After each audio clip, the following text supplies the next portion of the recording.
Hi Chrissy, Tony, it's just Brad here. Just to give you a bit of feedback from Monday night. The one thing we changed with Chrissy, we were looking at his stance, getting him a little bit of a wider base. Okay, that'll give him add a little bit more power. When you have your feet too narrow, sometimes you can't generate as much power, and it's also you're asking your feet to make much larger movements forward and much larger movements back. So feet slightly wide apart, weight on the ball of his front foot. That gives him a chance to really lean into it front foot, and then also gives him a base to push back from if then playing back. The other thing that I've got highlighted here is his back lift. You'll notice here on the top the back lift is a lot higher and a lot straighter, where down the bottom it's a lot lower and out towards sort of gully. We've got to really work hard on our back lift, Chrissy. Number one, to keep your hands to get the hands a little bit higher and get that back lift straighter. Ideally you want that back lift no further than off stump, so you've got to really make sure that back doesn't go outside off stump. Obviously here on the bottom one it's way outside off stump, which means obviously it's going to have to come down in a little bit of a loop to hit the ball straight. Okay, so if we just run these through, let's have a look at the top one first. So if we have a look at the top one, and we can just see the ball's on its way. You can see the ball's on its way, and then you're moving. One thing I have noticed, Chrissy, is your head position. If we have a look at your head, you'll notice that as the ball's on its way, your head is dipping.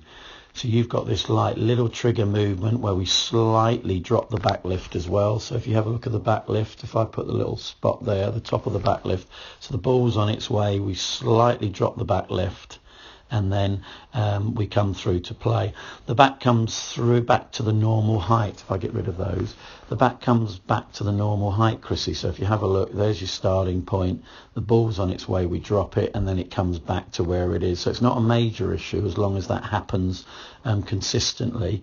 But we've got to really look at that back lift. Okay, I want you to really work hard on that back lift a little bit straighter, getting it to off stump. And make sure you just literally cock that left wrist. Okay, the back lift happens with your left wrist cocking, and that's where you'll get that bat a bit higher, because that will help you with the short ball. If we have a look at the bottom one, you can just see with your hands slightly lower. Okay, and then you've got that dip again. You can see the dip, you dip. So we've got to really work hard on keeping that head still and the eyes level while the ball's being released, Chrissy, because that will enable you to focus and pick up that line and length of the ball much more clinically.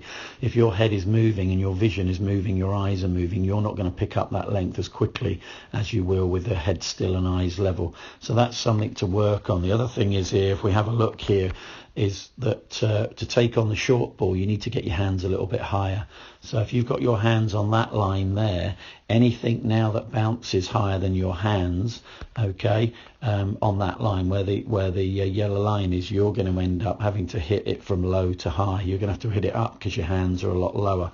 What I want you to do is to get your hands high so we can go from high to low and hit down when we take on the short ball. We'll take on the short ball in the next couple of sessions so that you can have a go at it and get a feeling for it. But that high back lift at the top is going to be of much more benefit to you than the low one you've got at the moment for taking on the short ball. Hope you find those comments useful.